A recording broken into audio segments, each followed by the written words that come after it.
We all have a little darkness inside us, more some than others. We tell each other we can overcome the darkness if we find and walk into the light. But for some, by the time you find the light, it's too late.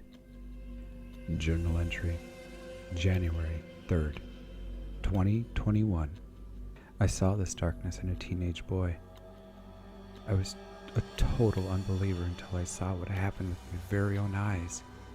It was as if he didn't care what he did. He ate everything he killed. He even ate the dead. His parents would lock him up into the bedroom and feed him the dead to survive. But if he got out, I'm sure he would kill again. I found this out from a call I got from the neighbors of some strange sounds coming from his place. That's when I drove out to investigate. I called a friend of mine, and I rarely believe in the supernatural, but I tried to explain what I'm seeing. How can you explain something so horrifying? I went back into my car and grabbed my gun, knowing very well I'll be shooting someone's teenage son. What am I doing? I asked my friend on the phone. My friend replied back and said, "You must overcome the darkness within you to overcome any darkness around you." I looked at my phone thinking he was smoking something. "What bullshit cryptic language are you talking about?" I asked him. He started to explain to me about an ancient evil possessing kids all around the world.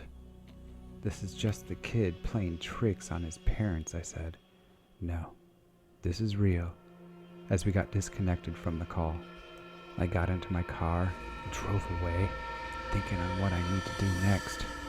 Should I just forget this ever happened? I asked myself. Suddenly, I got another call, and another,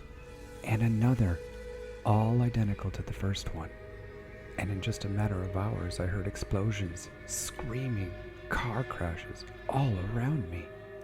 As the day turns into darkness and the clock strikes midnight, everything I see around me has started to turn darkness. I even looked into the sky and even see what? The stars are disappearing. Next was the moon? Am I going to be next? I asked myself. In fear, I pulled my gun from the holder on my hip and slowly pointed it at my head. "I'm not going to be next," I screamed out loud. I wrapped my finger around the trigger and boom! I woke up, drenched in sweat, my heart racing as fast as humanly possible. I looked around me, breathing so heavy I was totally in shock from the fear.